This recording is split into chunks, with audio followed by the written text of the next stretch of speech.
Dans la plupart des pays d'Europe, les magistrats sont montrés du doigt. Ils ont même été accusés de mettre sur pied une république des juges.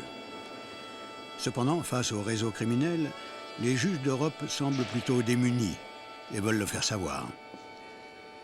Les magistrats s'expriment peu, ils ont un devoir de réserve et sont tenus par le secret professionnel. Ils ont cependant accepté de nous répondre pour nous dire ce qu'ils voient et ce qu'ils ne peuvent pas voir, ce qu'ils savent et qu'ils ne peuvent pas savoir sans dévoiler pour autant ce qu'ils doivent continuer de taire. Au fil de ces rencontres, qui commencent en Italie et qui suivent les pistes du crime organisé et de la corruption jusqu'aux abords de la Commission européenne, nous avons pris la mesure de leur désarroi face à ces réseaux invisibles. Nous sommes dans une situation ridicule qui fait sourire la délinquance organisée. En gros, on peut s'occuper des petits, mais pas des gros. Parce que les gros, ils sont pas là. Ils sont en Suisse, au Luxembourg, à Jersey. Et là, l'action des juges s'arrête. Nous sommes tenus par des règles, par des procédures. Et si on s'y tient avec rigueur, comme ce doit être le cas pour les magistrats, nos chances d'aboutir sont assez minces. Plus le temps passe, et plus le danger est grand que les organisations mafieuses s'infiltrent dans des entreprises importantes et qu'elles puissent acquérir des parts majoritaires et ainsi devenir les centres névralgiques du circuit économique d'un pays.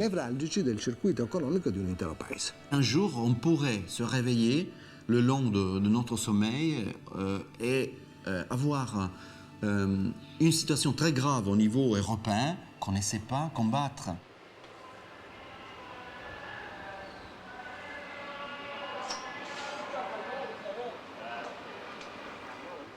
L'opinion publique européenne a été sensibilisée à la situation des juges dans les années 90, lors de l'assassinat du juge Falcone. Pourtant, les juges italiens luttaient déjà depuis longtemps contre la mafia à Palerme. Avec 10 ans d'avance sur les autres pays européens, ils sont les mieux placés pour parler des limites de la justice.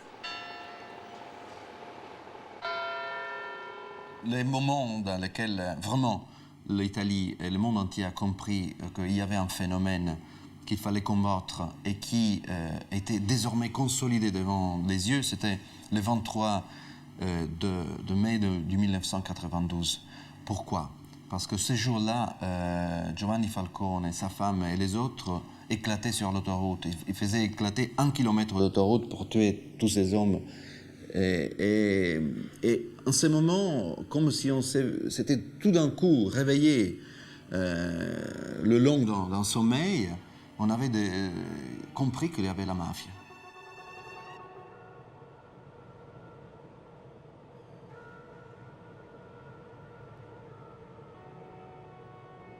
Avant comme après Falcone, la mafia a commandité des centaines d'assassinats, mais pour la première fois en 92, l'État italien a réagi de façon efficace en donnant des pouvoirs accrus à la police et à la justice, et notamment la possibilité de confisquer les biens mafieux. Après 8 ans d'action en justice, il y a plus de 4000 mafieux ou complices dans les prisons en Italie. Mais si l'organigramme principal de ces organisations a été presque entièrement décimé grâce aux repentis, les mafieux n'ont pas pour autant disparu. En ce moment, ils semblent invisibles. Depuis les tragédies de 1992, l'assassinat du juge Falcone, de Paolo Borsellino, après les bombes de 93 à Milan, Rome et Florence, l'organisation criminelle nommée Cosa Nostra s'est enterrée. Elle a perdu sa face visible. Ça, c'est Bernardo Provenzano, le dernier des Corléonais. Il a été condamné par contumace le 6 septembre 1963. Lui, c'est l'invisibilité. Il représente et incarne la mafia des années 2000. On ne le voit pas, donc il n'existe pas. On n'a aucune photo de son visage. Ça, c'est une reconstitution faite à l'ordinateur. On n'a pas ses empreintes digitales, on dirait un fantôme. Certains disent que si on l'attrape, on l'attrapera mort, car c'est un homme qui a des secrets et peut mettre dans l'ennui plus d'un apparatchik de l'État. La stratégie actuelle de Cosa Nostra, voulue par leur chef Provenzano, est de disparaître de l'imaginaire collectif. La mafia a compris que ce qui n'existe pas dans les médias, quelque part, n'existe pas non plus dans la réalité. Cosa Nostra veut que l'opinion publique pense qu'elle n'existe plus. Elle agit donc dans le secret en attendant des temps plus propices. Aspettando tempi migliori.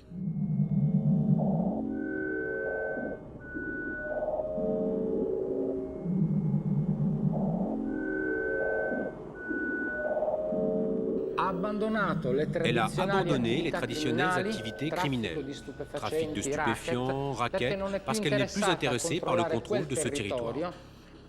En effet, elle ne s'occupe plus de la drogue comme elle le faisait auparavant, mais elle s'occupe de réinvestir l'argent gagné pendant 30 années de trafic sans problème. Et c'est grave, parce que la criminalité organisée a eu tout le temps de pénétrer les leviers fondamentaux de l'économie et de polluer le circuit économique. Elle a donc pu s'approprier les principaux leviers de commande à l'intérieur de la société. Nous avons des repentis qui nous ont permis d'identifier les responsables de beaucoup d'homicides. Mais nous n'avons pas encore trouvé un seul repenti qui nous ait indiqué un numéro de compte d'argent sale.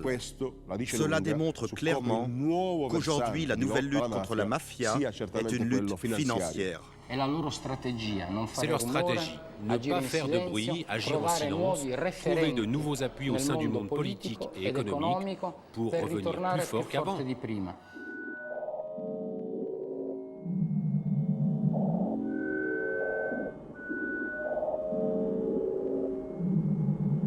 Ce qui est sûr, c'est qu'en ce moment, les magistrats ont très peu de moyens à leur disposition. Et même s'ils ont des armes pour prévenir, ils ne peuvent pas arriver jusqu'aux condamnations. La crise de notre système judiciaire, les longs délais des procès, les longs délais de toutes ces mesures très gênantes pour la mafia, comme la confiscation des biens, rendent l'action très difficile, lente, parsemée d'obstacles. Il manque clairement une réelle volonté politique d'arriver jusqu'au bout du problème.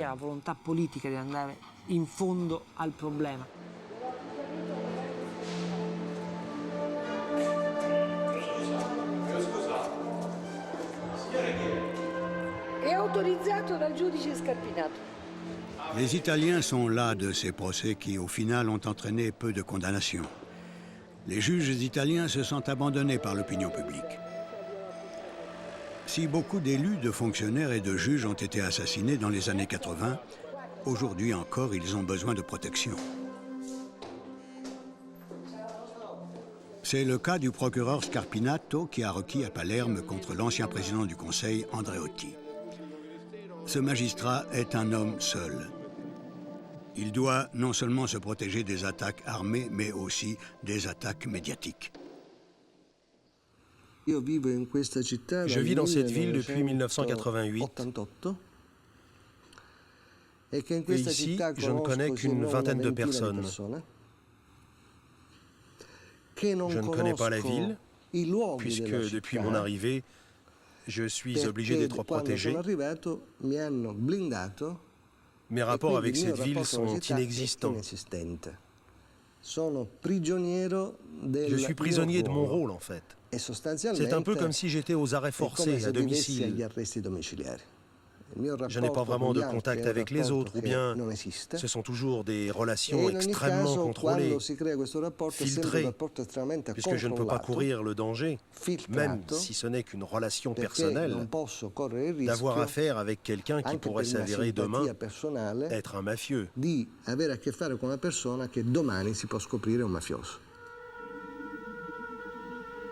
Certains juges estiment que la mafia s'est introduite dans certains médias et grands groupes de presse et s'en sert pour faire pression sur la justice. La mafia n'exécute plus avec des armes, mais avec des rumeurs. Chacun d'entre nous, pendant ces années, a été l'objet de calomnies, de campagnes de discrédit. Je ne sais plus combien de fois on a porté plainte contre des journalistes, puisque, comment dire, on essaie de détruire notre crédibilité vis-à-vis de l'opinion publique, de façon à ce que l'opinion publique ne puisse plus s'identifier avec la loi et qu'elle pense que ces magistrats ne sont pas des gens de confiance, soit parce qu'ils sont politisés, soit parce qu'ils sont avides de pouvoir. Une fois ce consensus populaire cassé, donc, on reste tout seul. Et quand on reste tout seul, on se retrouve entouré par le danger. Puisque la seule réelle défense, ce ne sont pas les voitures blindées ou les escortes, mais l'approbation de la société. Si le meurtre d'un magistrat a un coût très élevé, parce que sa mort soulèverait l'opinion publique, alors ce magistrat ne sera pas tué. Mais si le meurtre d'un magistrat ne coûte rien, puisque la société l'a laissé seul, alors on pourra tuer ce magistrat. Le procureur Scarpinato est-il paranoïaque? À Milan, le procureur Gherardo Colombo, magistrat depuis 26 ans, une des forces motrices de l'opération Main Propre, confirme. Il a les mêmes problèmes depuis quelques années. Io faccio il magistrato dal 1974. Je suis magistrat depuis 1974. De 1974 à 1994, je n'ai jamais déposé plainte ou fait quoi que ce soit pour défendre ma réputation. Depuis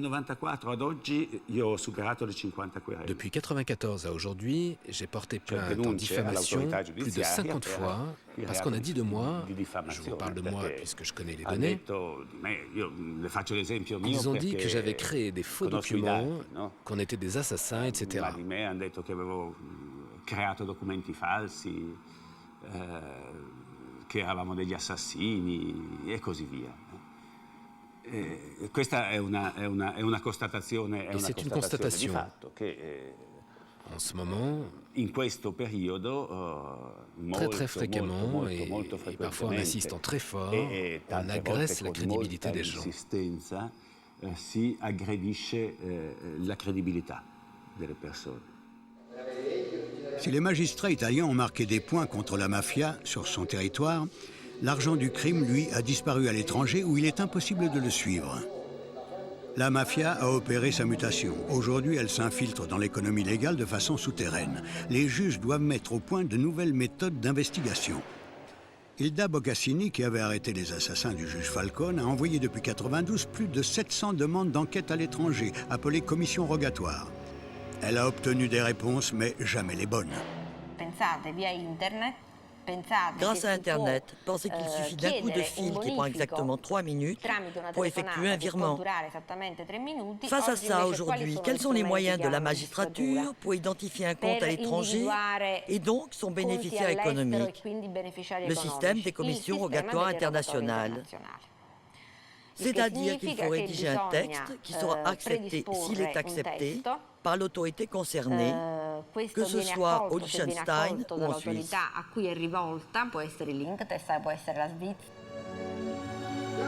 Le substitut Matassa a pris ses fonctions à Palerme l'année de l'assassinat du juge Falcone.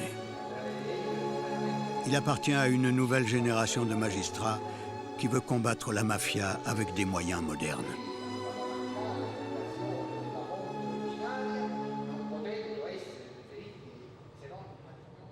Quelqu'un qui veut exporter $1 million de l'Italie en Amérique en passant par Suisse, Luxembourg et Autriche, elle va mettre 3 jours, disons. Nous, pour reconstituer ces passages, pour comprendre ce qu'il y a eu, on doit faire 3 commissions rogatoires différentes. On attend normalement 6 mois pour chaque commission rogatoire. Mais, par exemple, dans le cas de la Suisse, une fois que la commission rogatoire est acceptée, elle est soumise aux appels, aux recours. Et donc, normalement, ces 6 mois, ils vont se prolonger comme, par exemple, dans des dossiers que moi, je gère encore là depuis 4 ans pour avoir une réponse de la Suisse. Donc, vous comprenez que ce que le mafieux fait dans une journée, 3 jours maximum, moi, je dois faire en 3 ans. Certaines conventions signées entre les différents États sont très vieilles et n'arrivent pas à suivre l'énorme augmentation de la criminalité et surtout son évolution et sa sophistication, tout comme celle de la société et du système capitaliste en général. Certains accords remontent même à 1800. Les commissions rogatoires ne reviennent pas avant des années. Pendant ce temps, les délais de prescription courent. À ce jeu, les juges italiens ont le sentiment d'avoir perdu contre la montre.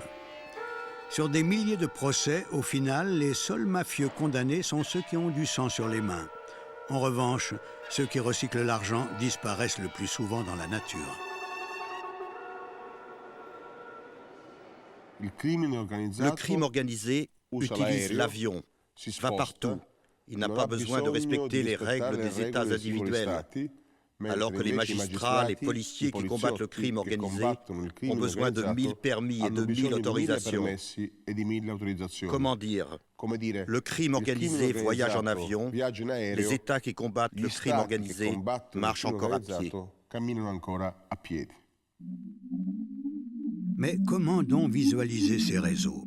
Où trouver la frontière entre crime organisé, criminels en col blanc et corruption? À la demande de leur gouvernement, 2 experts suisses se sont penchés sur la criminalité internationale. Pour cela, ils ont informatisé des milliers d'affaires en s'appuyant sur l'ensemble des commissions rogatoires et des documents financiers de la justice suisse. Grâce à ce travail analytique, ils peuvent aujourd'hui montrer à quoi ressemble l'organigramme d'un réseau criminel. La Suisse, c'est un point d'observation absolument génial de tous les réseaux criminels qui s'agitent sur la planète. Bon, un réseau criminel, c'est quoi? C'est des liens, c'est des acteurs, et puis c'est des liens entre acteurs, des liens de différents types. Alors là, c'est la représentation avec un logiciel qui s'appelle i2, qui permet donc de replacer graphiquement des acteurs et des liens sur un plan qui est le réseau. On prend une période de temps donnée, on prend tous les acteurs de cette période de temps et puis on les met sur un plan. Donc on dessine le réseau. À la fin, on se retrouve avec un immense tableau parce que dans des réseaux comme ça va. Le plus gros, il a 1500 acteurs. C'est énorme. Mais au bout du compte, le logiciel permet de reconstituer des représentations graphiques que nous, en tant qu'êtres humains, on n'est pas capable parce qu'il y a trop d'informations, il y a trop d'acteurs. On voit par exemple, je dirais du plus simple au plus compliqué, des dossiers de corruption basiques d'hommes politiques français, par exemple, mais je dirais tout bête, quoi, où le personnage a même mis les comptes au nom de ses filles, par exemple. Évidemment, ça se complique quand on monte dans des dossiers où se mêlent crime organisé et corruption, notamment lorsque ça implique des réseaux de multinationales. Et puis on complique encore lorsqu'on va jusqu'à une corruption, voire une relation au crime organisé des pays de l'Est, où on s'aperçoit que se mêlent des flux financiers de toutes sortes de provenances. Ça peut très bien être l'argent du trafic de stupéfiants, comme l'argent du racket, de la prostitution, ou des fraudes internationales, ou des fraudes à l'aide internationale.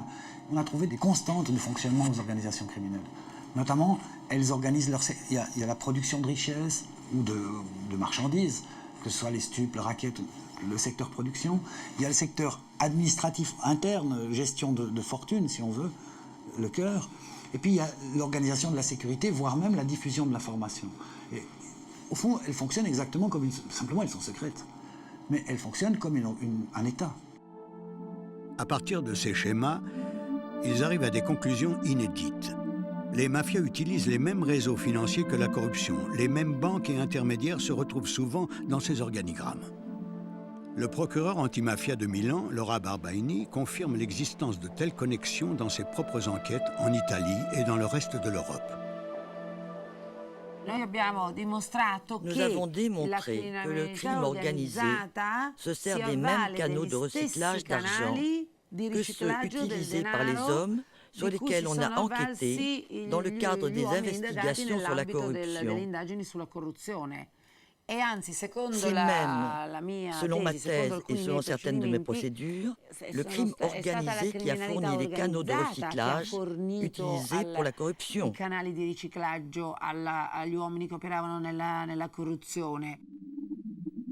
De nouvelles connexions entre réseaux criminels sont aujourd'hui mises à jour. Les mafias passent des accords entre elles au-delà des frontières. L'enquête Africa dont s'occupe le procureur Barbaini prouve pour la première fois les connexions entre la mafia italienne et 2 organisations de l'Est, de Turquie et du Kosovo. 125 personnes ont été arrêtées. Cette enquête exemplaire a permis de démanteler un réseau de revente en gros d'héroïne qui œuvrait sur 11 pays européens.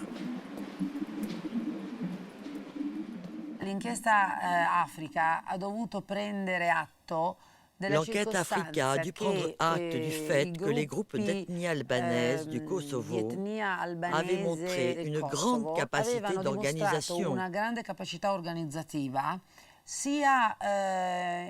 D'abord, en créant des liens avec les producteurs turcs de stupéfiants, et ensuite en tissant des rapports paritaires avec les chefs des grandes organisations mafieuses historiques italiennes.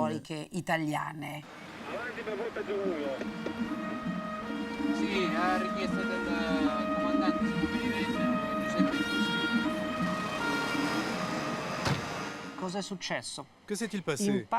En partie, ces groupes albanais se sont appropriés ces secteurs d'activité criminelle qui n'intéressaient pas à Cosa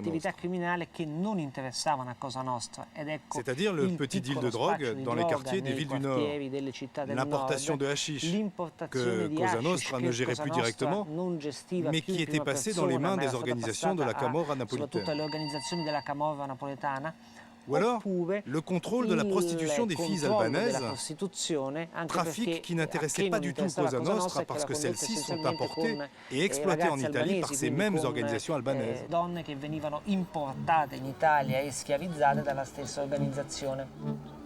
Sera, un documento? Che vende voi?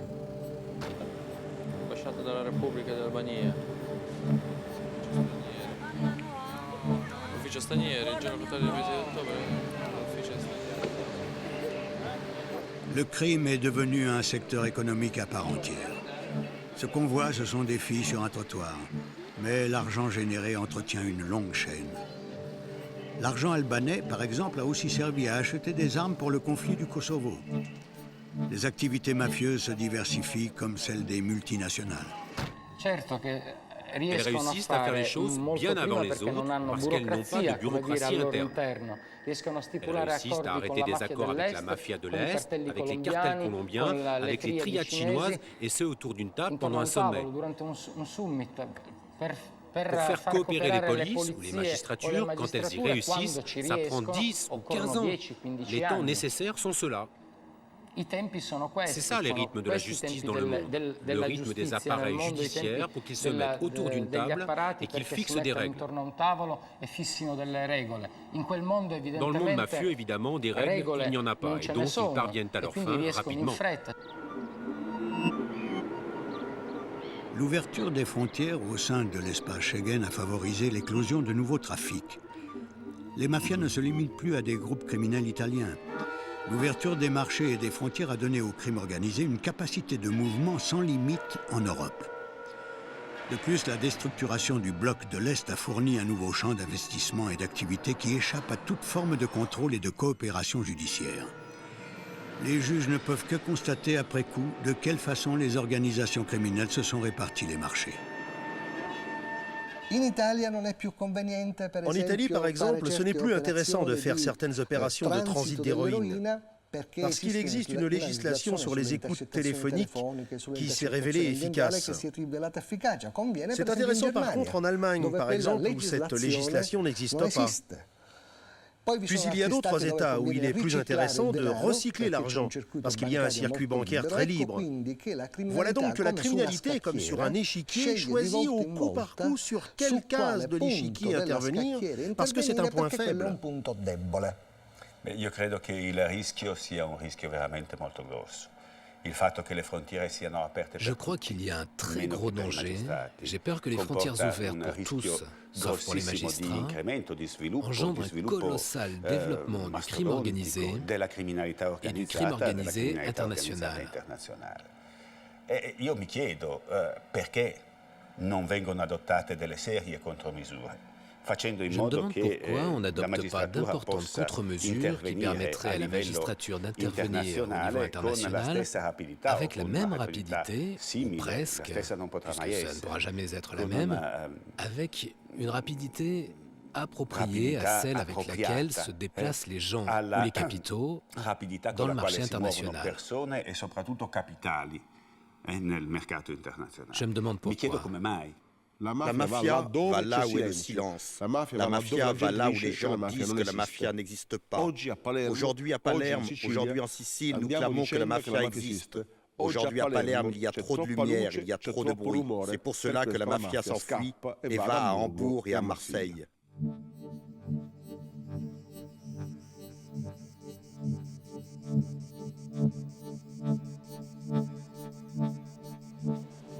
Depuis longtemps, la mafia italienne s'était établie sur la Côte d'Azur. À Nice, le casino de la Méditerranée est une verrue dans le centre de la ville. Un chantier inachevé dont la grue n'a pas bougé depuis 3 ans. Ce projet douteux, financé par des fonds douteux, est resté en l'état après la chute de ses promoteurs. Sur place, on dit que c'est une séquelle du crime organisé. Ça, c'est le symbole attristant, la conséquence de la collusion entre la mafia et la politique sur la Côte d'Azur. Historiquement, c'est le résultat d'un désastre, d'une complicité entre Jacques Médecin, qui était maire de Nice, et Jean-Dominique Frattoni, qui se voulait l'empereur des Jeux sur la Côte d'Azur, voulait faire de Nice Las Vegas de l'Europe, et qui était en fait l'homme de la mafia italienne. Ce fait allégué a été parfaitement prouvé. C'était une affaire de fric souterraine, c'est devenu une affaire de fric qui est maintenant au grand jour. Et voilà l'image que l'on donne de Nice au monde entier.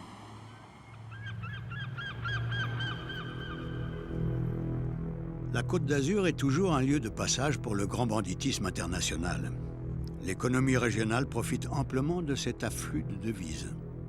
Ce que veulent les mafiosi, c'est être tranquille. C'est une période de repos pour eux que d'être sur la Côte d'Azur. Ensuite, ils vont travailler entre guillemets ailleurs, mais ici, ils ne veulent pas se faire remarquer. Les touristes russes sont de plus en plus nombreux. On se croirait à l'époque tsariste. Mais ce qui nous arrive, le plus souvent, ce n'est pas la crème.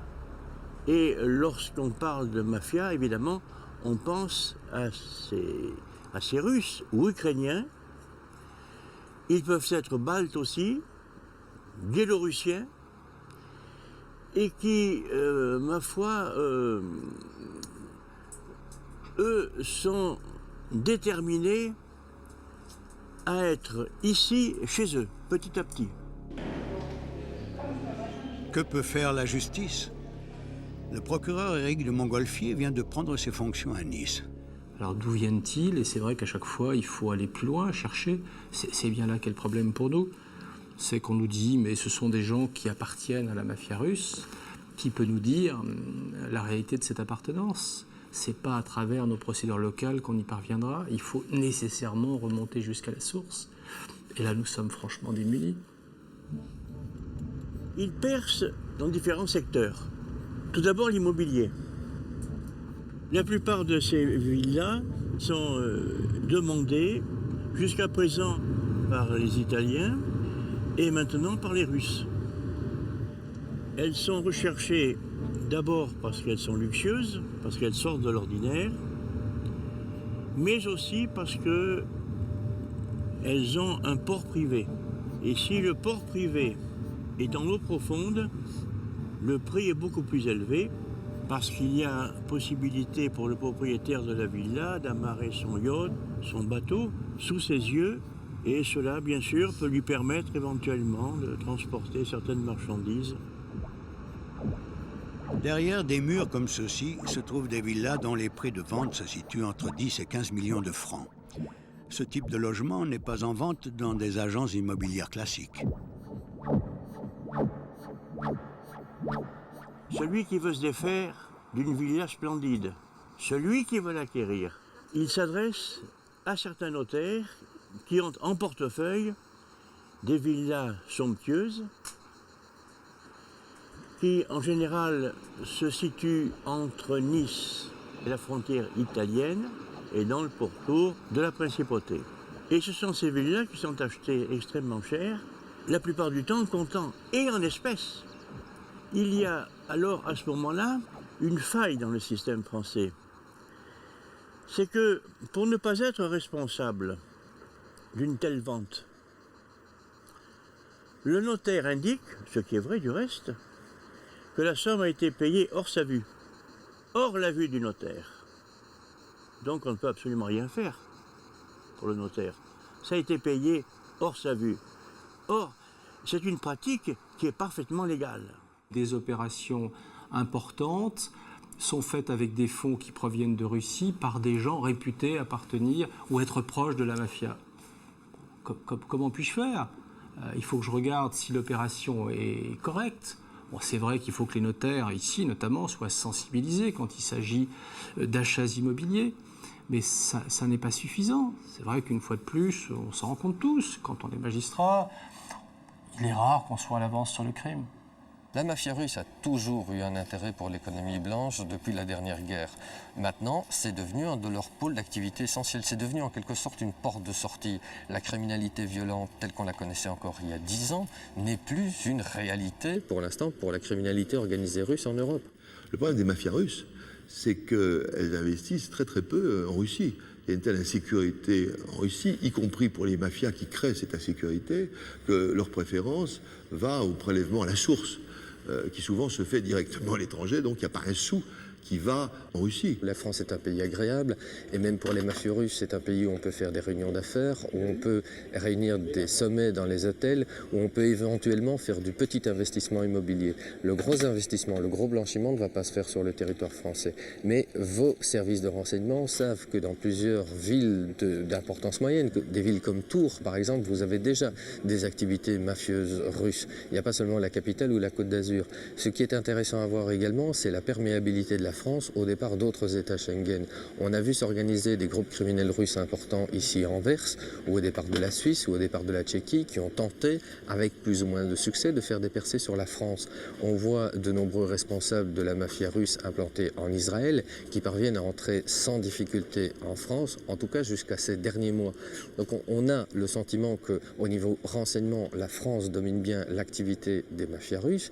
Il n'y a pas de criminalité violente en France pour l'instant, exception faite du cas de Sergueï Madjerov en 1994 et qui était mineur. Donc les services de renseignement dominent assez bien la situation et à partir de là, on n'a pas besoin de monter les procédures en instruction. Mais il est à craindre qu'à relativement court terme, la France doive aussi monter des instructions comme nous le faisons ici et avec les mêmes difficultés, c'est-à-dire les dossiers sont tellement compliqués, sont tellement transnationaux qu'à terme, on arrive à des non-lieux.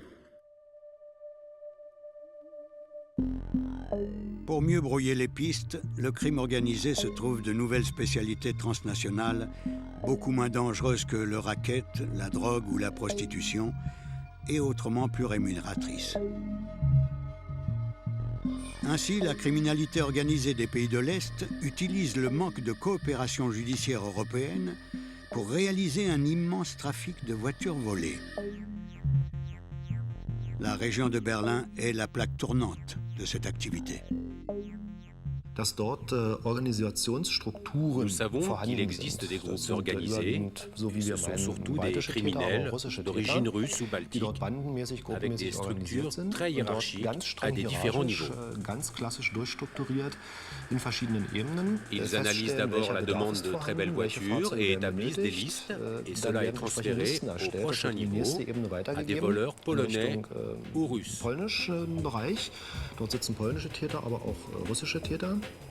Ils se procurent tout ce dont ils ont besoin.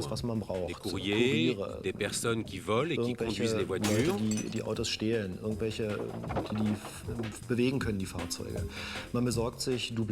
se fournit des doublettes, des certificats, des gens qui font de la contrefaçon, des ateliers où l'on peut maquiller les voitures.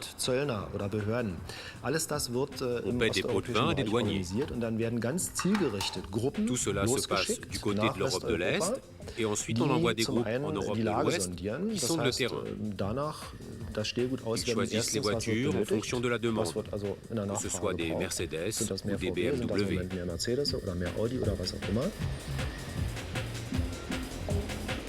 Chaque année, selon Interpol, 1 million de voitures sont volées dans toute l'Europe, dont 600 000 ne sont jamais retrouvées.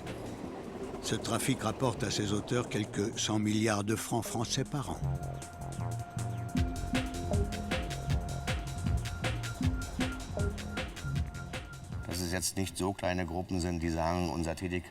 Nous savons que ces groupes ne limitent pas leur action à Berlin, mais l'étendent aux pays voisins.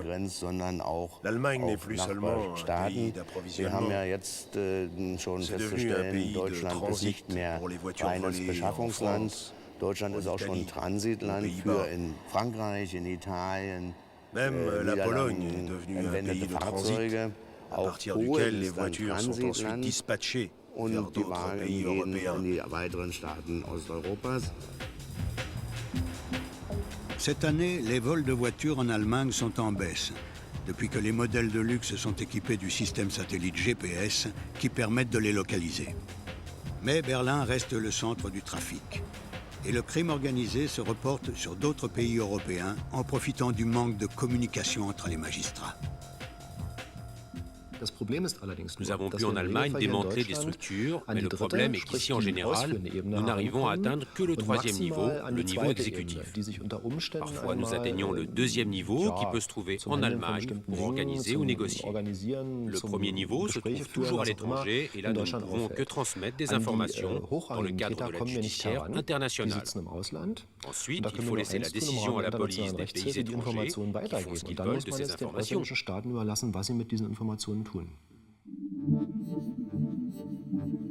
Voici un autre exemple qui montre comment le crime se moque de la coopération judiciaire. À Bruxelles, les inspecteurs du travail luttent contre la traite des êtres humains. Les mafias utilisent les faiblesses du pays en matière de loi du travail. Les immigrés sont les plus vulnérables.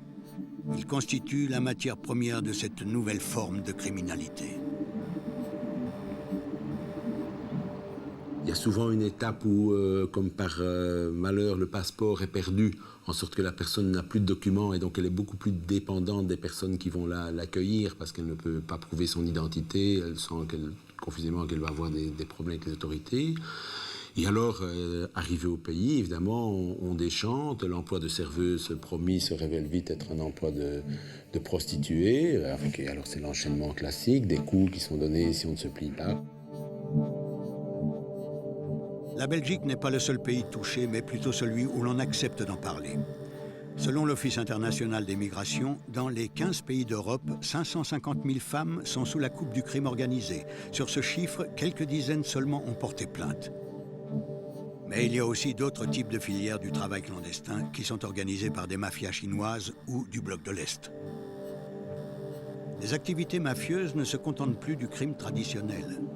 Elles utilisent les failles juridiques et sociales de l'économie européenne. En effet, il n'existe pas de loi internationale directement applicable qui concerne l'exploitation du travail. On utilise seulement le code du travail de chaque pays. Donc il n'y a pas de problème pour vous, vous n'allez pas aller en prison. Et on va examiner donc votre situation dans le pays et l'Office des étrangers prendra la décision à votre égard. Voilà, vous n'êtes pas des voleurs, vous n'êtes pas des criminels. Nous, on est là, c'est pour contrôler, voir si le patron est en infraction, oui ou non.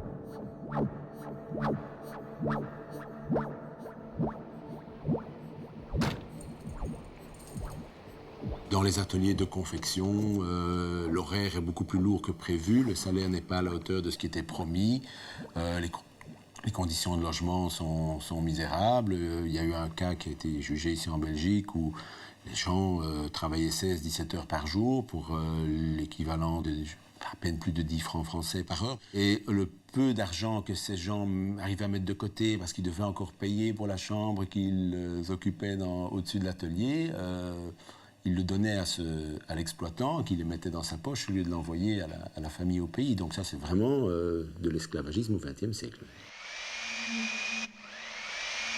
Les profits de cette exploitation se retrouvent souvent dans les caisses de sociétés multinationales.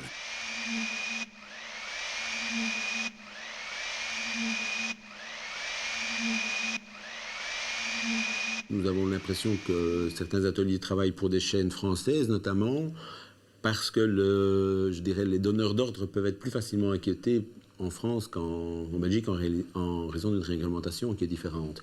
Donc, de Paris à Bruxelles, il y a 300 km, donc c'est pas bien compliqué de faire une partie de la production en Belgique et de la rapatrier vers la France. Ces sociétés très connues qui ont été identifiées par l'inspecteur jouent sur les différences de législation en toute impunité. Et le problème n'existe pas que dans la confection.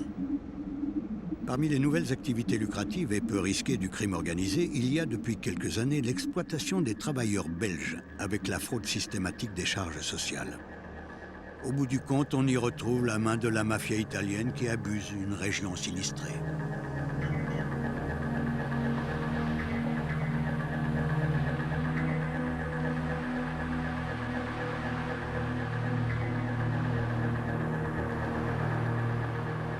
En fait, il s'agit de l'exploitation d'une misère sociale terrible. Le centre de la Belgique, la région qui va de la Louvière à Liège, disons en passant par Charleroi, a été traumatisé par la faillite de l'acier et du charbon dans les années 60 et 70. On a des poches de misère dans lesquelles le chômage peut atteindre 40% de la population active, voire plus. Sur ces poches de misère se développe un système qui est directement actionné par Cosa Nostra, un clan de la mafia italienne de Palerme, qui va en fait viser à exploiter ces chômeurs de longue durée, à les payer de manière à ce qu'ils aient un complément économique qui rende cette activité attractive pour eux, et à les louer à des industriels de toutes dimensions. Ça va depuis le petit entrepreneur qui fait des réfections de maison jusqu'à d'énormes chantiers publics, en fraudant les impôts et les charges sociales. C'est une activité qui est probablement toujours d'actualité, qui concerne des milliers, voire des dizaines de milliers de travailleurs qui ont été réellement livrés à ces entrepreneurs et exploités au maximum, et qui atteint de tels volumes financiers qu'ils sont de fait incalculables. L'exploitation d'un ouvrier par les négriers, comme on les appelle, peut rapporter par tête à peu près 1 million de francs belges, donc 150 000 francs français environ, par an. Carmelo Bongiorno, qui a été condamné par la justice belge, a été surnommé le ministre des Finances de la mafia. 1996 par le tribunal Il a été jugé avec Bruxelles beaucoup d'entrepreneurs qui utilisaient ses services. Le Louviérois Carmelo Bongiorno, personnage central du trafic de main-d'œuvre, y avait été condamné, mais aussi plusieurs intermédiaires et des entrepreneurs généraux. Le système utilisé pour la fraude proposait diverses variantes, mais le principe de base est aussi simple qu'efficace. Quand l'affaire Bongiorno éclate, tout le monde a conscience de son importance, mais on essaie quand même de la limiter, de dire oui, ce sont des entrepreneurs véreux, et puis bon, ce sont des sociétés douteuses. Et puis on va se rendre compte qu'en définitive, les plus grands entrepreneurs publics belges, des sociétés comme Van Remenont, qui est un géant, qui est le Bouygues belge, ont eu recours à ces trafiquants de main-d'œuvre.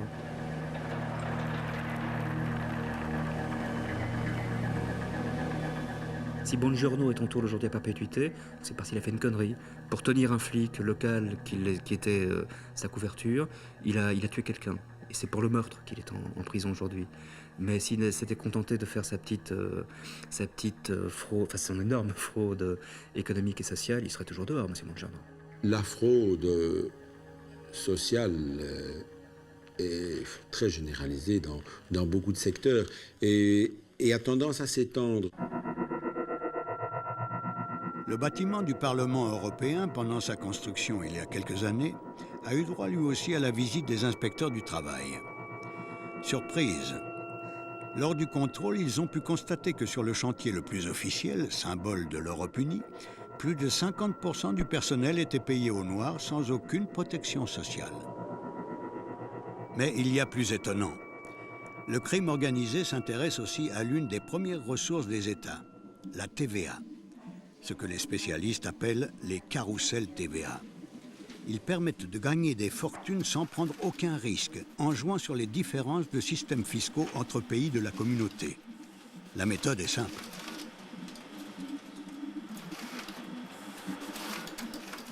La fraude repose sur quoi?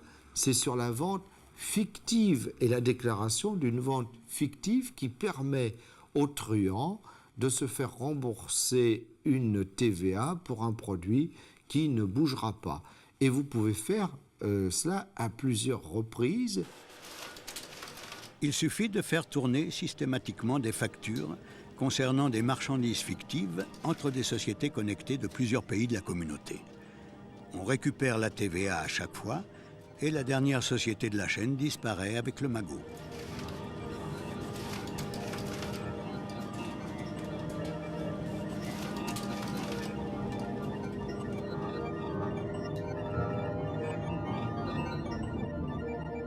À Bruxelles, le procureur du roi, Benoît de Gemep, est aux premières loges dans cette lutte contre les carrousels TVA qui concernent tous les pays de la communauté.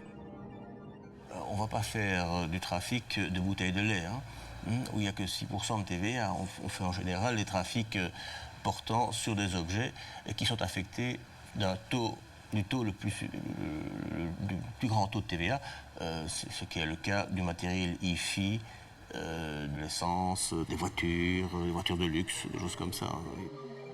Ce sont les ordinateurs, les composants, les mobiles, le textile aussi, qui à l'origine d'ailleurs ne circulaient même pas, c'est-à-dire que ce sont des marchandises dont les déplacements étaient virtuels.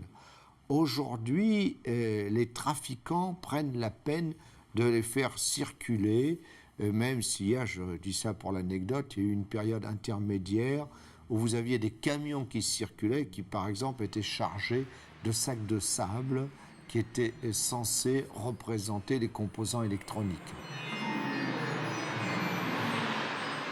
Si c'est un carrousel assez perfectionné, vous pouvez gagner 1 million de francs par jour. Malhonnêtement, certes, mais gagner quand même.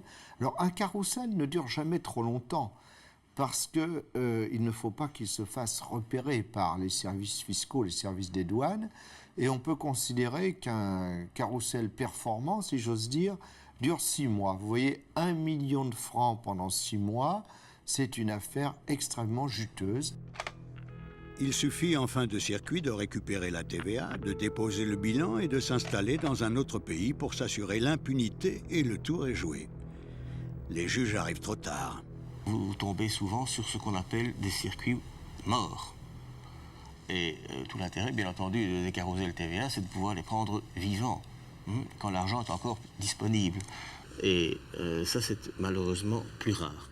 Les délais de réponse des justices étrangères ou des douanes étrangères ou des services fiscaux étrangers sont très longs. Et pendant ce temps-là, les voleurs ont toute liberté dans les faits. Ça a une conséquence économique dramatique. C'est une rupture des règles de la concurrence. Et donc on voit bien que ce n'est pas seulement voler le fisc, mais c'est aussi le risque de détruire des branches industrielles complètes. Mais il y a d'autres moyens de détourner l'argent public. Les fraudes et détournements directs du budget de la communauté européenne sont très nombreux. Ils ont été dénoncés dans les propres rapports du Parlement européen. Là encore, à la fin, celui qui paye, c'est le contribuable. Il y a un budget d'à peu près 500 milliards de l'Europe, 10% fraudés, ça fait 50 milliards. Et comme la France donne à peu près 80 milliards par an, dans ce que verse le contribuable français, on sait qu'il y a une dizaine de 10 milliards qui vont dans les poches d'un mélange de gens qui sont des petits trafiquants, d'autres des gens très astucieux, et puis de la criminalité organisée aussi. Il y a un rapport d'experts indépendants, un rapport qui a été demandé par le Parlement européen, qui dit qu'en matière de fraude, au détriment de la communauté même, les systèmes de contrôle sont antidéluviens, que la quantité, je cite les propres termes, la quantité de personnel affecté aux tâches de contrôle, des problèmes de fraude ou d'irrégularité financière, la quantité de personnel donc est dérisoire, je cite une fois de plus, que l'Union européenne est très vulnérable aux actions de la criminalité organisée, s'agissant des crimes transfrontières, de ceux qui peuvent vous enrichir énormément et en peu de temps, escroquerie à l'huile, escroquerie à la viande, etc., les choses qui circulent sans circuler tout en circulant et qui font qu'en réalité, il y a le jackpot, vous encaissez des tonnes d'argent sans avoir fait rien bouger que ce soit, sauf des papiers. Et donc, vous avez face à ça une espèce de difficulté d'agir de la Commission européenne chaque fois qu'il s'agit de problèmes qui relèvent de la souveraineté des États.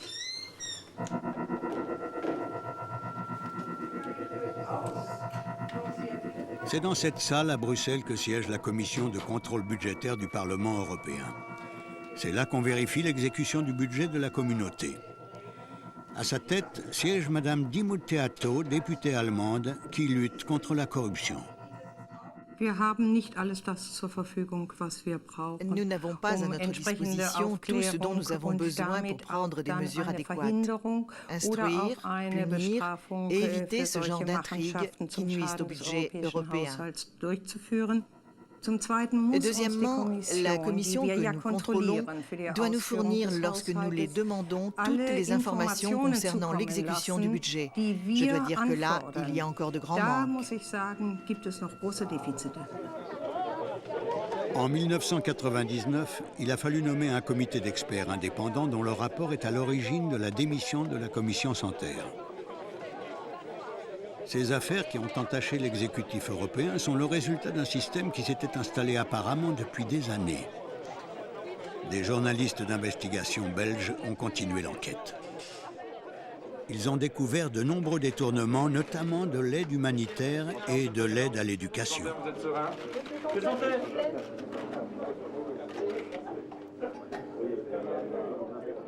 Il semble qu'à travers tous les programmes européens qui étaient sous-traités à l'extérieur, que ce soit l'humanitaire, l'éducation avec Édith Cresson et quelques autres domaines, d'une manière générale, on a des nébuleuses de sociétés qui sont liées entre elles et qui se partagent en fait le gâteau.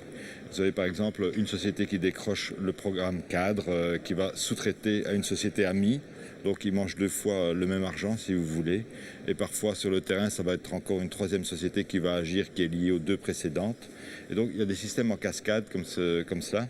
Mais comme ces sociétés appartiennent à des droits publics différents, qu'elles sont soit belges, soit luxembourgeoises, soit françaises, soit italiennes, soit extra-européennes, il est extrêmement difficile pour la justice européenne de comprendre les mécanismes et de faire quelque chose.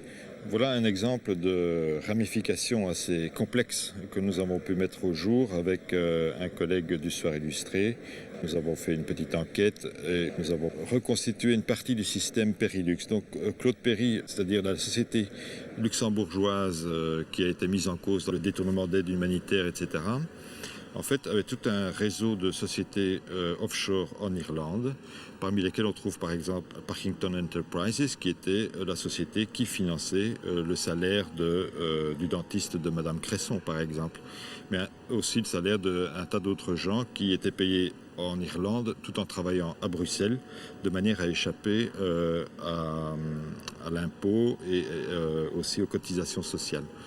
Mais ce qui est assez étrange dans ce système, c'est qu'on se demande, est-ce que pour quelques dizaines de travailleurs au noir ou de travailleurs qui échappent, qui fraudent le fisc, etc., est-ce que ça vaut la peine de créer un système aussi complexe ? Personnellement, j'ai des doutes. Et on s'est aperçu qu'en réalité, une partie de ces sociétés offshore servent aussi dans d'autres domaines. On a trouvé des ramifications, par exemple, entre cette société qui est Humanitarian Assistance, qui a travaillé pour la Commission européenne à une certaine époque. On a trouvé des accointances avec l'ARC. Donc la question qui se pose est de savoir, est-ce que tous ces réseaux de sociétés qui s'entremêlent ne servent pas en fait de canalisation pour faire fuir une partie des capitaux de toutes sortes d'activités plus ou moins avouables. Et alors, la société Offshore Écologie, dans laquelle on a cité le nom de Jacques Santer et de son fils, est en fait aussi dirigée par le même personnage que toutes les offshore de Claude Péry. Et on a toujours le même système. Le grave problème dans tout ça, c'est que même si la justice a ce genre de documents en main, elle peut beaucoup plus difficilement que nous aller voir ce qu'il en est et retracer un peu le cours des événements. Je ne vous cache pas qu'il y a certains journalistes qui ont pris peur à certains moments de s'attaquer à ce genre de choses. On a retrouvé des filières qui conduisent par exemple en Italie chez des gens qui ne sont pas forcément recommandables.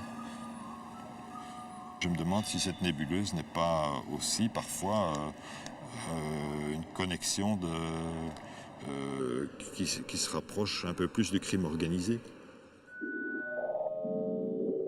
L'enquête suit son cours très, très, très lentement. Dans cette histoire, où en est le dossier et quel tribunal pourra le juger ?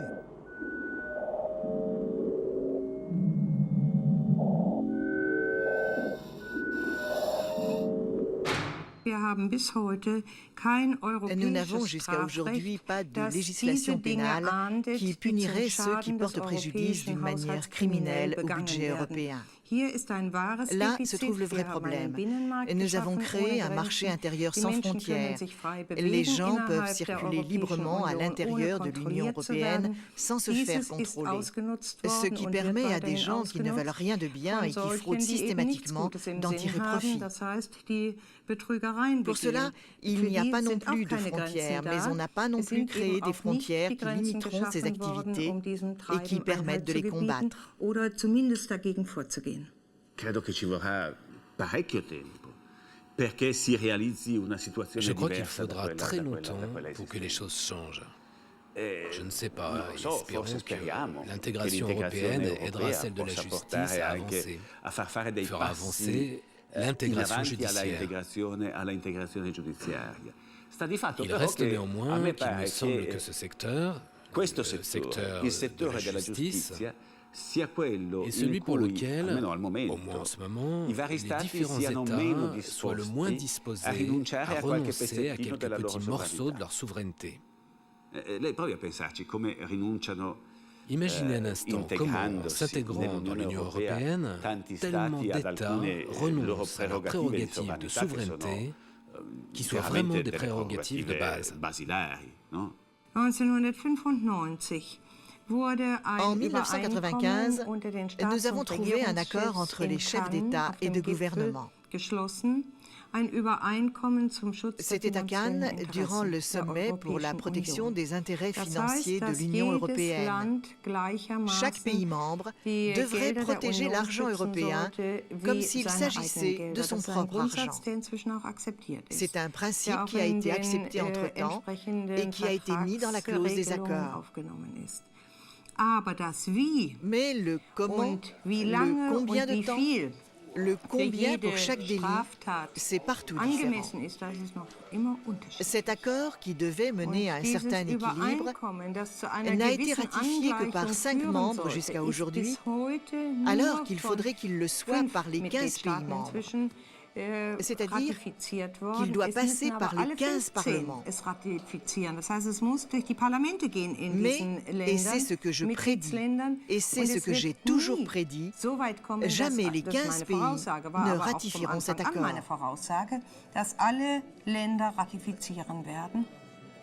Renaud van Ruynbeck est l'un des magistrats emblématiques de la lutte contre la corruption. Il est l'un des signataires de l'appel de Genève. Pour lui, la solution est d'ordre politique. Actuellement, dans l'Europe, ce qui est clair, c'est que on veut bien abandonner la monnaie, etc., parce que c'est déjà pas mal. Bon, il a fallu du temps pour ça. Mais la justice, on ne l'abandonne pas. Parce qu'on considère que c'est régalien, c'est l'État, et si on lâche la justice, bah, finalement, les États n'existent plus. Donc il y a une espèce de repli sur soi des États, mais en fait qui se retournent contre eux. Parce que ce faisant, ils interdisent aux juges d'aller voir à l'extérieur ce qui se passe et d'avoir la véritable compréhension de phénomènes qui menacent directement ces États. C'est très pervers comme système. Aujourd'hui, l'Europe est encore une sorte de paradis pénal pour les malfaiteurs. Ils circulent librement et non, les policiers, les gendarmes, les juges, hop, ils s'arrêtent à des frontières qui n'existent plus que pour eux. Donc, voilà. Alors, la justice doit se mettre à niveau. Et comme la justice ne se met ni vite ni très bien à niveau, que des lois comme ça sont prises, votées avec grand tambour et trompette, mais les décrets d'application ne sont pas pris, ce qui fait qu'elles restent lettres mortes. Nous sommes arrivés au niveau européen à avoir une définition du crime organisé minimale, mais c'est déjà pas mal au niveau de la coopération judiciaire et des extraditions. Ceci étant dit, maintenant au niveau des contacts interjuges, au niveau international, les contacts ne sont nulle part et les contacts interpolistes restent des contacts officieux, ce qui ouvre la porte à tous les dérapages. Le problème de la criminalité mafieuse est tellement grave que je crois que les États devraient réfléchir à la nécessité de renoncer à une partie de leur souveraineté nationale pour créer une seule et unique magistrature et police européenne anti-mafia. Je crois qu'il faudrait créer en Europe des structures calquées sur les structures italiennes. Par exemple, une police spécialisée comme la direction investigatrice antimafia et une magistrature spécialisée comme la direction des arrondissements antimafia et la direction nationale antimafia. Le direzioni distrettuali antimafia e la direzione nazionale antimafia. Nous, les Italiens, nous avons eu, comment dire, la malchance de vivre avec la mafia pendant de nombreuses années. Mais grâce à cela, nous avons développé un dispositif législatif et des méthodes d'investigation que nous considérons comme étant à l'avant-garde de cette lutte contre la criminalité organisée. Tout simplement parce que nous avons beaucoup plus d'expérience. L'urgence, c'est d'adopter des définitions communes en matière de crimes mafieux, pour éviter que les mafieux trouvent refuge dans des pays où le crime d'association mafieuse n'existe pas, comme l'Espagne par exemple, où il est impossible d'obtenir leur arrestation.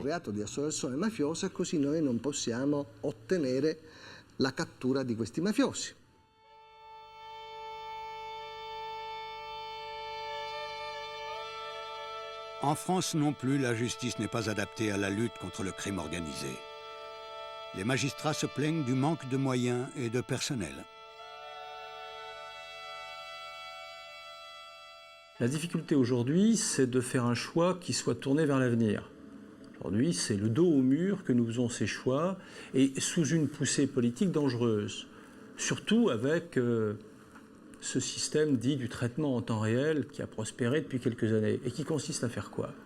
À traiter très rapidement des petits dossiers. C'est-à-dire qu'en l'espace de 3 mois, parfois moins, on va juger des choses qui ont un peu troublé l'ordre public, mais pas de manière profonde, pas de manière insidieuse, comme ça peut être le cas pour la grande criminalité. Alors, on va nous demander, au nom de l'efficacité, d'une rentabilité apparente, d'assurer ce traitement-là. Et on sait bien ce qui se produit. C'est-à-dire qu'on va traiter vite des petites affaires et lentement de grandes affaires. C'est qu'on fera venir rapidement devant le juge pénal des choses qui n'en valent pas franchement la peine et qui 15 jours après n'avaient plus d'importance.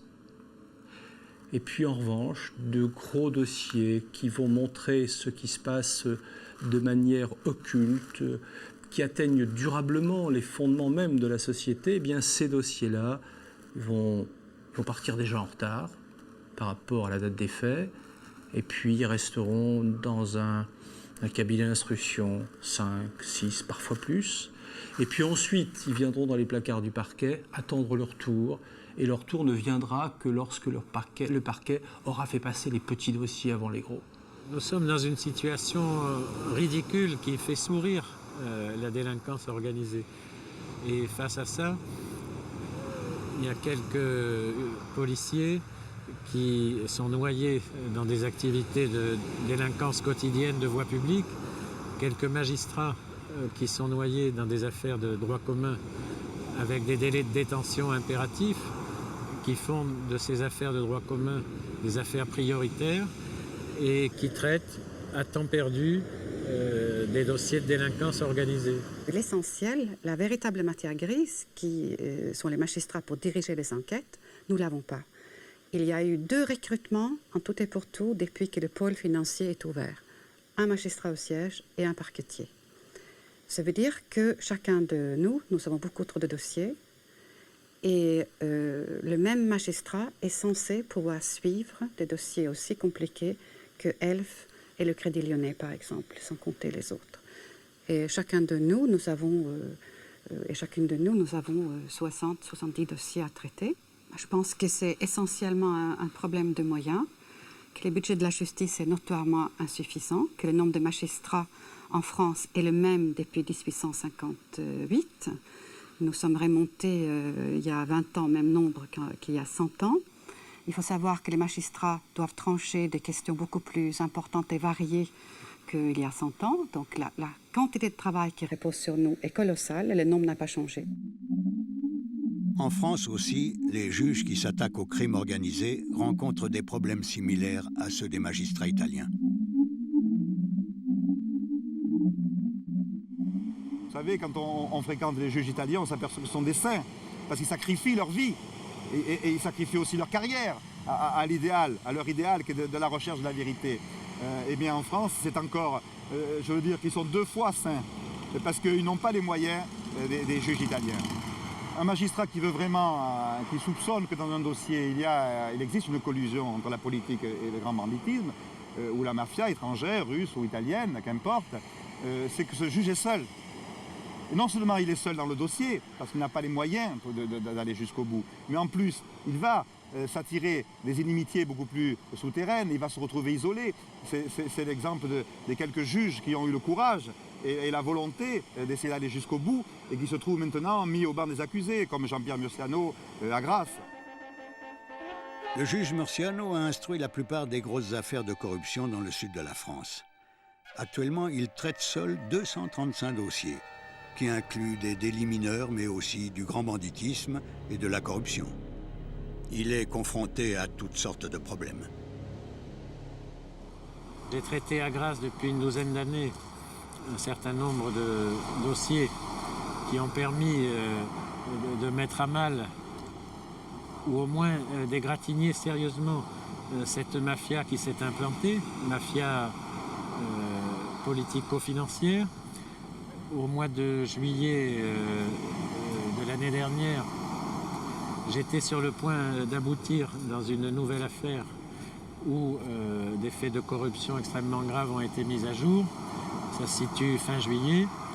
Et début septembre, donc à la rentrée judiciaire de l'année 99, j'ai fait l'objet d'une attaque assez classique provenant de la part d'un mis en examen qui, pour essayer de sauver sa situation, s'en est pris à moi à titre personnel en me reprochant, selon lui, d'avoir une compagne qui serait au service d'une personne qui est l'un de ses accusateurs selon lui. Ce phénomène est tout à fait classique. Lorsqu'on fait ce métier, on se crée évidemment énormément d'ennemis et ça fait partie de la règle du jeu qu'un mis en examen nous prenne à partie. Là où les choses deviennent un peu plus scabreuses à mon avis, c'est que ce dossier qui met en jeu des groupes de pression extrêmement puissants, des compagnies financières extrêmement importantes, a connu des développements que j'estime curieux, dans la mesure où cette fois ce n'est plus le mis en examen qui me prend à partie, mais ma propre hiérarchie qui décide ma comparution devant un conseil de discipline. La chancellerie lui reproche un témoignage personnel écrit mettant en cause le comportement du Crédit Lyonnais dans le procès qui opposait Bernard Tapie à la banque. Le juge Murciano estime que ce sont de purs montages destinés à l'abattre. L'audience disciplinaire du Conseil supérieur de la magistrature, que la caméra ne pourra filmer, est pour le moins troublante. Les révélations des témoins venus défendre le juge Murciano font apparaître des dysfonctionnements notoires de la justice du sud de la France dans des affaires autrement plus graves que ce qui lui est reproché. Non. Ce n'est pas vous ne pouvez pas les empêcher de faire leur travail. Tout à fait, si. Vous attendez ici, on va prendre de nouvelles consignes. S'il y a quelque chose qui change. C'est une audience publique, ce n'est pas une audience personnelle. Un procès politique, c'est un procès qui est instruit en fonction d'un travail qui n'est pas amené à plaire à certaines personnalités dans la région où le magistrat exerce. Et on l'élimine de cette façon. Le Conseil supérieur a tranché. Le juge Murciano a reçu une simple réprimande. Il reste qu'au cours des audiences, plusieurs témoins, experts, magistrats et gendarmes, ont affirmé que des enquêtes initiées par le juge Murciano auraient été enterrées par d'autres magistrats et que des preuves pourraient même avoir disparu. D'après eux, ces affaires mettent en cause des notables sur fond de suicides douteux ou même des réseaux pédophiles.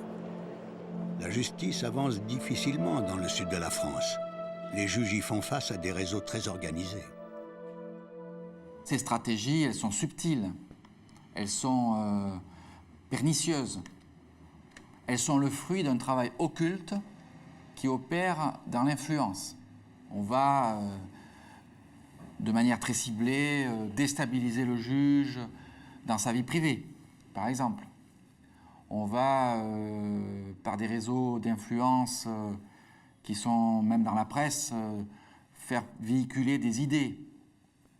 qui sont susceptibles de déstabiliser le juge. Tout ça est très astucieusement fait. Et c'est le nouveau phénomène qui prévaut en Italie depuis de nombreuses années, déjà quand même, depuis de nombreuses années, mais qui commence à prévaloir également en France, en Suisse, en Belgique, en Allemagne. J'ai eu l'occasion d'échanger des points de vue avec mon collègue de Genève, le juge Casper Ansermet, qui curieusement, en s'attaquant au même dossier que le mien à Cannes, se trouve l'objet des manipulations tout à fait identiques. Et je reçois, depuis que toutes ces choses m'arrivent, de nombreux témoignages de collègues de toute la France qui me sont extrêmement précieux, qui sont d'abord réconfortants parce qu'ils sont des messages de sympathie, mais qui me permettent d'apprécier que cette situation n'est pas locale, elle n'est pas le fait de la Côte d'Azur, mais partout, dans chaque coin de France où la justice a pu avancer sur ce type de dossier, mais on constate que les mêmes phénomènes apparaissent avec plus ou moins d'acuité, évidemment, mais que systématiquement, on aboutit à des saisissements, mutations, retrait de procédure, annulation de procédure et autres critiques. Il faut trouver les mécanismes, les contre-mécanismes, les contre-mesures, les contre-moyens pour que les magistrats continuent leur action. Alors, parmi ces mécanismes, il y a la presse. Il y a la presse, il faut que l'opinion sache de quelle manière on met en cause les magistrats qui travaillent, de quelle manière on met en cause les magistrats qui essaient de lutter contre les détournements de fonds publics, contre les trafics d'influence, contre les escroqueries généralisées, contre la criminalité organisée, contre la mafia, contre tout ça. Il faut que le public le sache. Il y a des journalistes qui sont menacés, on a des cas précis, des policiers qui sont menacés, des fonctionnaires d'État qui sont menacés de manière subtile, des avocats, toutes les professions qui concourent à la justice. Toutes les professions qui concourent à la justice sont des professions qui dérangent. Qui dérangent qui? C'est à cette question qu'il faut répondre. En France, des magistrats affirment que l'action de la justice est entravée par des réseaux occultes. Ce phénomène ne serait donc pas réservé à l'Italie. Le fait qu'il y ait des réseaux d'influence occultes est indiscutable.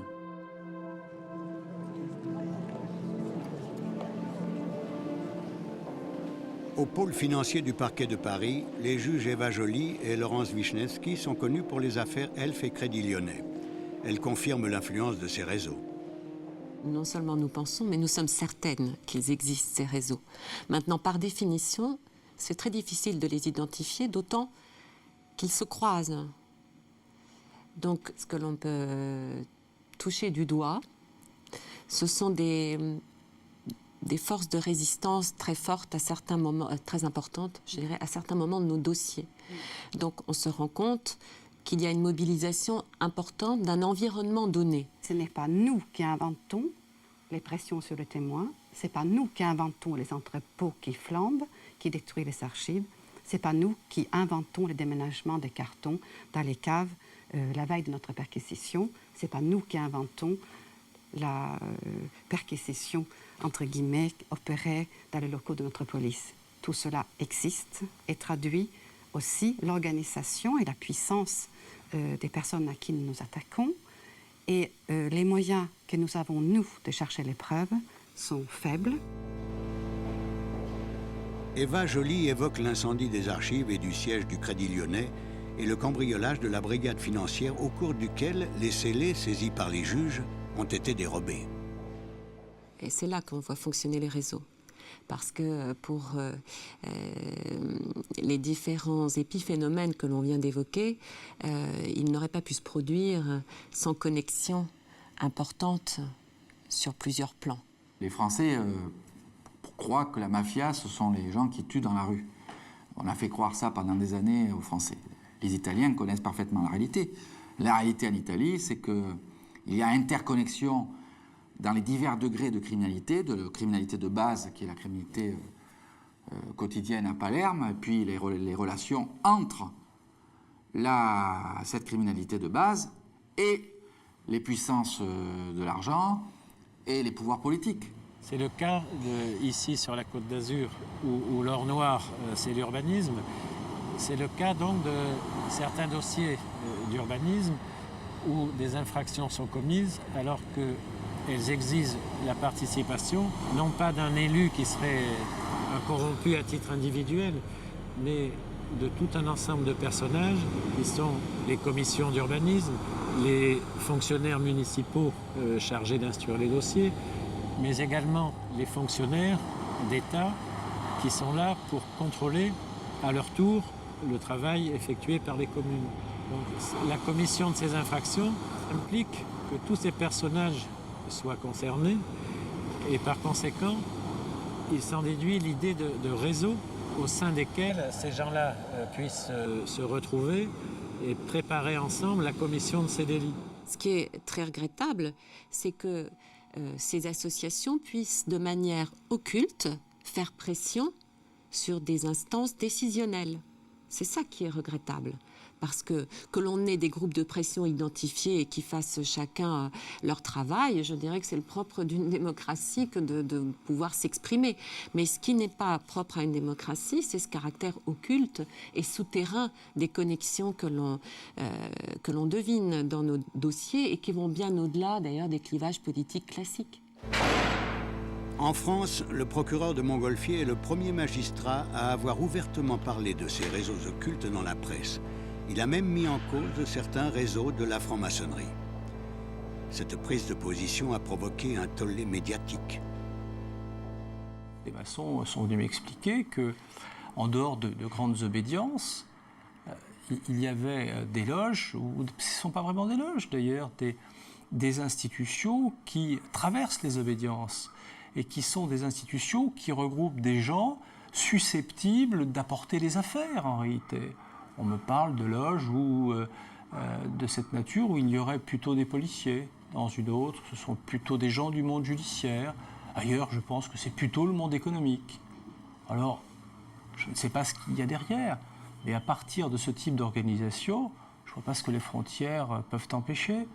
Dès lors qu'on trouve ailleurs, de l'autre côté, dans d'autres pays, des organismes comparables. Et les liaisons vont se faire tout naturellement. La loge P2 est l'exemple parfait d'une création spontanée secrète à l'intérieur d'organisations officielles qui sont respectables. C'est une déviance de la franc-maçonnerie. Donc, est-ce qu'en France, il y a quelque chose d'équivalent?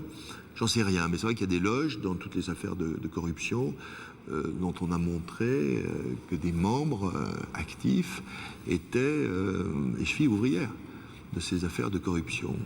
Donc là aussi, c'est aux franc-maçonneries, parce qu'il y a plusieurs loges, de faire le ménage chez elles.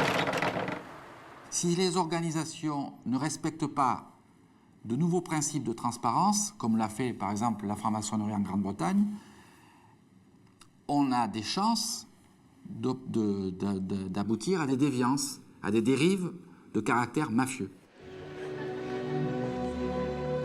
Dans toute l'Europe, le crime organisé prospère sur les carences juridiques de la communauté.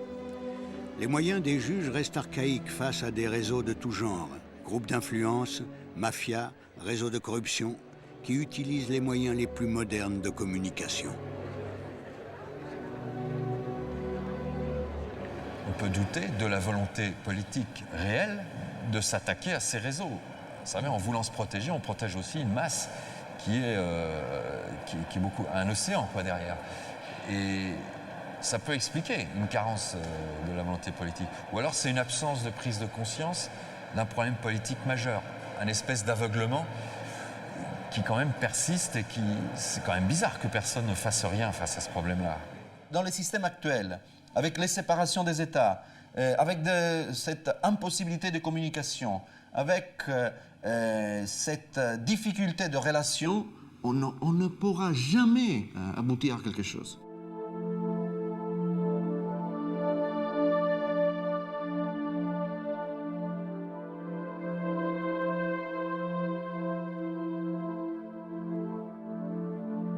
Si je pouvais parler à un ministre, je lui dirais que la justice, c'est tout dans un État.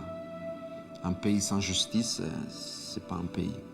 Et c'est pas un lieu commun, ça. C'est quelque chose qu'on devrait considérer concrètement.